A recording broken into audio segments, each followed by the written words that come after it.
Hey guys, this is Inverse, and today I've got a kinda half first-person video cast for you today.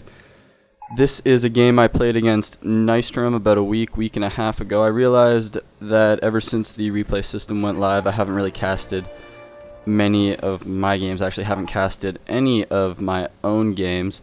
So I am going to be casting this one. It's not from my perspective because I wasn't recording video while I was playing. However, I will still be able to give a bit of insight into my thought process and what was going through my mind during the course of the game. I know you guys want to see a lot more games of me playing, and the problem is with school I haven't really been able to play very much, and if I don't play very much I get pretty bad.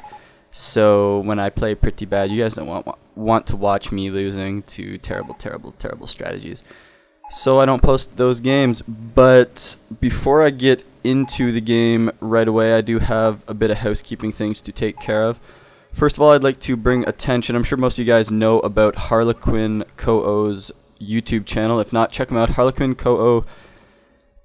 There is a link on my channel to his channel. He casted a few games of mine, a 3v3 I played with NTD and CU, and a 1v1 that I posted on GR. Check him out. He does some pretty good work, and he's a pretty entertaining commentator. Also, I know you guys have been wanting me to post some games on different maps. The main problem with that is the three main maps that people ever have good games on are Samoa, Langres, and Angleville, because those are the three decently balanced maps without any sort of ridiculousness going on, and they're the maps rather that people usually have the best games on. That's why you see most games on those maps on my channel. Actually, all the games on my channel are on those maps. However, I will be starting after this video going through a series of replays covering each of the 1v1 maps in the rotation. I won't guarantee that they will be the best of games, but they'll be more to familiarize you guys with how I approach those maps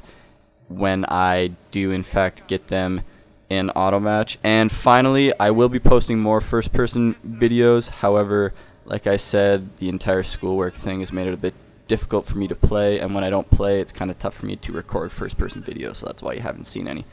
Anyways, let's get on with the game. I actually, during all of this, already have a Volk squad and a bike around here. The Volk squad's going to push back these engineers, and Nystrom was wise and he's going to back out. I'm slowly creeping the bike up because this was actually a mistake right here, and I got way too close. And if you get too close with a bike against an engineer squad, a good player is just going to micro around. He actually retreats right there, which is smart of him. But a good player is going to micro around the bike because the bike has to turn around to fire and he can't reverse. So if you play your cards right, you can run back and forth around a bike, and your opponent's never going to be able to take a shot at you. I was stupid here, and I'm actually pushing my own Volks right here away from cover because I'm trying to move my bike through them. So my Volks are getting completely chewed up. Good thing this one side of the building is a pretty good spot to be in when you're outside the building, because I can throw my Volks in green cover right here, and he only has this one window right here to shoot at. So all 5 of my guys are shooting into the building. Only one of his guys is shooting out of it, and I backed up my bike. I think he might actually be focusing it down, or he might just have the guys on the side shooting at it, but I'm going to repair it with my my Field Pioneers. He is reinforcing with another rifle squad in the middle. This one squad in the house has taken a lot of damage. They already lost 2 men, and I do have close combat on the way. I'm also building an MG, so I am going my typical 1v1 build of Volk squad, and then bike, and then close combat, and then MG. I'm trying to push his rifle squad around and actually do a pretty good job of it. My bike actually gets down fairly low, but my close combats do get in there in time, and he has to retreat, so I'm going to be able to heal that up. And this bike did a lot of good right there, because when your opponent's rifle squads are moving, they don't shoot as accurately, so you can do a lot more damage because you're just sitting in cover. He is now harassing my fuel. You see, I did lay this wire that I like to do, and many players like to do. He also has a rifle squad up here just to fend it off, because he knows I'll probably send a Volk squad just to try to push off that lone capping engineer. He also has a flamer in the church, which is good, but also bad. He actually takes it out right there because he realizes flamers don't have very good range. They're good in buildings when your opponent's fighting in this cover here, this cover, or I think it can even hit this. Actually, yes, this can The church can hit this building as well, so it's good if there's an MG in there, but it's bad if your opponent's back here and just firing away from maximum range, because Volks have a far larger range than the Flamers do. You see, I'm charging in with my Volks up here. I'm going to focus down the engineer. I don't think I kill it, but now I'm going to have to retreat because he has a hero rifle squad. I'm actually not retreating yet. I don't think I realized that, oh man, he has a rifle squad up here too. I was kind of surprised by that. MG setting up in the middle. This is a pretty good MG spot because it covers, if I drag it for you right there, you see all the area it covers. It covers almost the entirety of my opponent's advance opportunities unless he wants to come down here, and I should be wiring this off. I also place sandbags right here, and I really should have put wire on one side of them because if you just place sandbags, your opponent can use those sandbags against you later in a game. If, for example, I'm capping this or something, I'm over here and he comes in from here, he can just chill right there and he's got free green cover. If you lay sandbags at any point in the game, spend a few extra seconds and just toss some wire on the side your opponent will most likely advance from. That way you can prevent him from getting any sort of benefit from that cover as well. I am also building sandbags up here. This is a good place. Actually, any place behind cover, especially on this side, is a good place to place sandbags because if your opponent tries to use these, the MG is going to cut him off, so he's not going to get anywhere with that. And when you place the sandbags, your Volk squad will automatically cover it up. I'm laughing at something. I don't know. This MG is in a lot of trouble, but it's going to run out. I think it'll be fine. But yeah, when you build one thing of sandbags like this, your Volks will automatically all clump up right behind it, which is bad if your opponent throws a grenade, but it's really good because it means they're all benefiting from the green cover. This MG actually takes a terrible retreat route, and he's going to get cut down right there, which I was slightly upset about because that's a fairly big blow, especially against a good player. I have decent map control. I don't have much fuel, but then again, I know I'm going tier 2 because I know Nystrom's playstyle. I know he loves the fast M8, and I haven't seen any rifle upgrades whatsoever, so I'm not really expecting bars right now, and I need to get the M8 out as quickly as possible.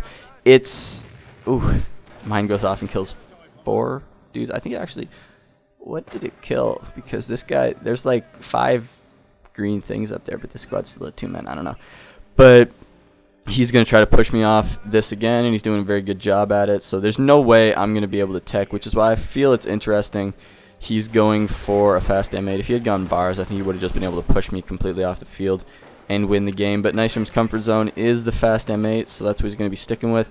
And I'm floating a lot, but I am going to get my pack on the field at a decent time. He does have his motor pool up, but there's nothing building in it yet.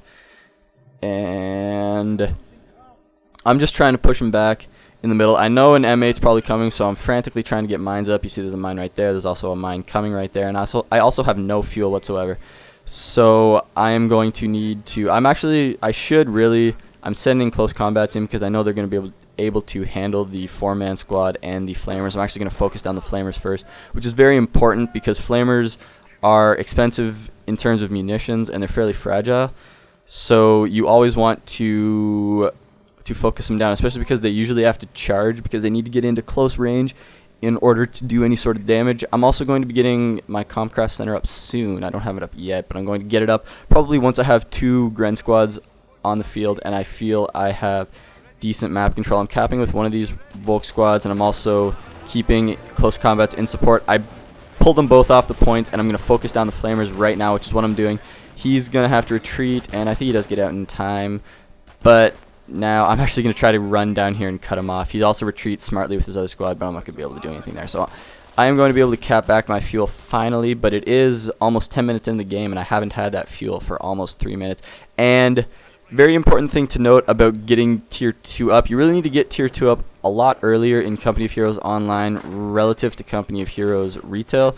And it's because, oh, my close combat's hit a mine and lose 2 men. But you need to get the tier 2 Krieg Barracks up a lot earlier because for some reason Relic decided it was a good idea to completely nerf the pack in terms of its build time, and it takes a day and a half for the pack to actually get out onto the field. And if you don't have your tier 2 building up in sufficient time, you're just going to get bum rushed because there's nothing you can do. I also rebuilt my MG, which is something players don't really do enough of. Most players, when they lose their MG, they feel he's actually minesweeping in the middle. That sucks. He got like 2 or 3 mines, which is too bad. But good for him. That's a good thing you should do as American players. And even as Wehrmacht players, when you go fast vehicles, always get minesweepers. Especially, I think he has the crazy... No, he only has the level 1 radius bonus, which is still large. But I'll talk about the MG in a second. But right now, he does something stupid, which is... He sends this armored greyhound into the graveyard, which I really don't know why he did it. And I was actually talking to him afterwards. I think it's even in the chat in the game, and he doesn't know why he did this, because vehicle pathing is really, really bad in this area. You see there's all the tombstones, and he doesn't really know what he's doing right now. He's kind of back and forth, and 2 shots actually take out that armored greyhound, which is quite unusual. It usually takes 3 shots to kill an M8 in Company of Heroes Online, so I don't really know what happened there. Maybe I just got lucky or something like that, but I was pretty happy about that. I am getting my Comcraft Center up right now, so I'm going to be going veterancy, and because of all this harass right here, there's no way I'm going to be able to tech efficiently and out-tech the American players, so I am going to be focusing on infantry vet this game. I don't have a bunker up, but I am going to want to get a bunker up. And as I was mentioning, he did get bars now, which is smart of him, seeing as I had gone tier 2 and he noticed that. What I was saying about the MG is players usually don't put enough emphasis into rebuilding these MGs, thinking they're useless once vehicles hit the field, and that's just not the case. I mean, if you support your MGs well enough, they can be excellent, especially in the mid game, because opponents usually don't expect MGs after maybe the 15-minute mark, especially if they've killed 1 or 2 off with light vehicles. So you're really going to see your opponent charging in a lot more groups, unless he's of fairly high skill, which Nystrom is, so I'm probably not going to catch him doing anything that stupid. But as you can see, I am just moving my MG around, keeping him supported by the pack. The pack's actually looking in a terrible direction, but I don't know what happened there. But I am moving the MG around, keeping him mobile, and making sure he has something to do at all times, not just chilling him in a building or putting him in a building, which is a really bad thing to do. I also have Vet 1 on my infantry, so that's the first step toward getting the Vet 2, and I'm probably going to be looking to get Vet 3 as soon as possible. I'm also salvaging right here, salvaging the wreck of the M8. That's always a good thing to do. I always want to salvage as much as possible. And I saw this flamer come around thanks to these pyos, so I'm going to back him up. Actually back him up into green cover, which is probably a bad idea, but it actually is going to work out as these dudes are just shooting over here.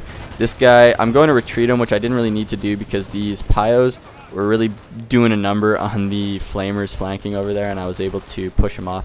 I also have a sniper on the field now because I saw he went bars, and I assume after the immense failure of the first M8, I'm probably not going to see another M8 very, very soon. I'm actually going to decide to throw assault grenades, and that was kind of stupid. I wanted to get him out of cover, though, which was the main thing there. I really knew, or I doubted he was going to actually fall for getting hit by those grenades, but I am focusing down this squad with my Grens, and I almost managed to kill it, but that was a lot of manpower he lost, and I only lost 2 men on this close combat squad, and because they're a hero, they're going to regen automatically because all infantry heroes have that automatic regen.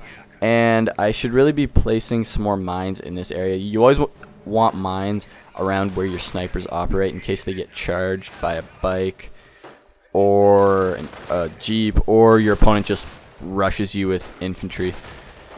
So I am moving it into the middle more. Of course, he did sweep all my mines, and he hit a crippling trap, which was nice, and he's just going to lay down there because he doesn't want to move because his rifles are lazy. But my sniper's in a slightly bad spot right now. You see Nystrom flanking very nicely in the middle. I noticed this, and I'm like, oh no. So this sniper's actually on hold fire. You can't tell. Up here, these Volks are going to have to run away. Actually, yeah, they're going to have to run away.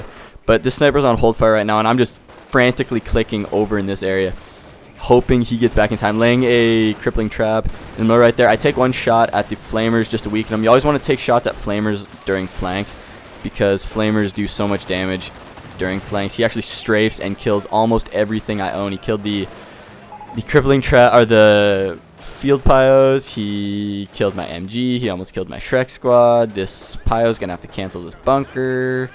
And right now I'm like, oh, this Gren squad, or this Volk squad with Inspired Zeal actually managed to kill the rifle squad and then retreat, which I guess it was a moral victory. But yeah, if you look at my units right now, I have so much low. I have a 1-man Volk squad or a Grand Squad, a 2-man Grand Squad. Am I getting? No, I'm